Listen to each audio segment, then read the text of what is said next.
Hi, I'm Liam Golden, here today at Suffolk County Community College's Radio and Television Department, here to talk with Andrew Hersman. Yeah, my name's Andrew Hersman. I'm an adjunct. Andrew Hersman, or Andy, has been a TA in the department for now 7 years. Prior to this, he spent the last 30-plus years in the TV industry, working for big stations such as MTV and CBS. We sat with Andy to talk about his career at full length. Started out as an intern at Cablevision, and of course I started here at Suffolk also. But it was a channel called Studio 14, which was like a TV guide channel. And basically what they did was they would go on the air live and explain to the viewer what was happening on Cablevision. So I interned for that, and eventually they gave me a paying job and of doing that, which was, to me, was like the ultimate, because here I was producing, directing live television. I mean, it was just little 2-minute segments, but still it was, my dream job. And here I am right out of school doing that. So from there, I went to News 12 when they first went on the air. I went to American Movie Classics. I went to CNN. I went to, all the big networks, NBC, CBS. Anytime somebody offered me a job, I would never say no. Andy has taken an interest in the field when he was just a young kid. After watching his own shows, it would critique the production. When I was really young, I enjoyed watching television like everybody else. But for some reason, I didn't just watch it. I wanted to understand how it worked. And it was funny because back in the day, they used to show movies on television, but from a real movie projector.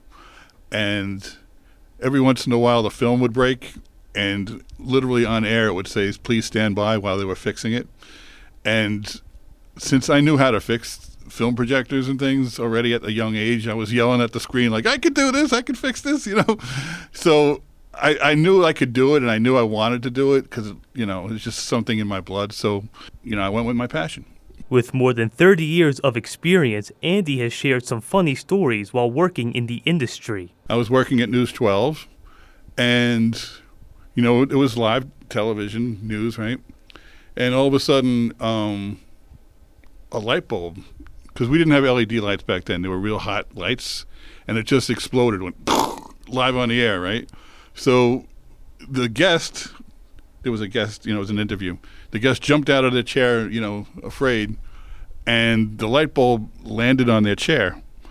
So the host, who happened to be Bill Zimmerman, but he said, "Oh, don't worry, everything's fine. You can sit down now."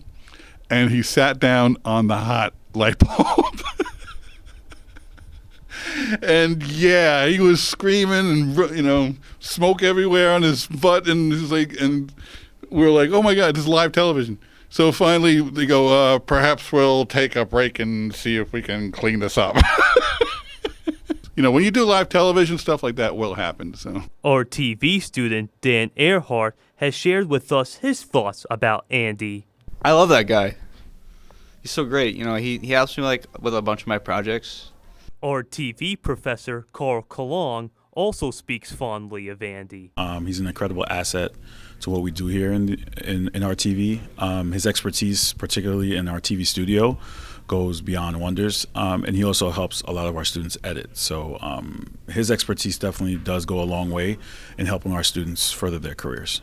Aside from working at the school, Andy runs his own network called Blockhead. I'm part owner of Blockhead TV, which is a channel on Roku.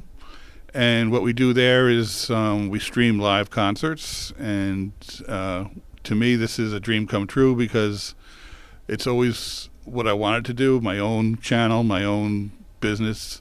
And, it's more fun for me to be creative instead of having a boss tell me what to do. With Andy's decades of commitment to the field, it's safe to say that TV and digital media is in his veins.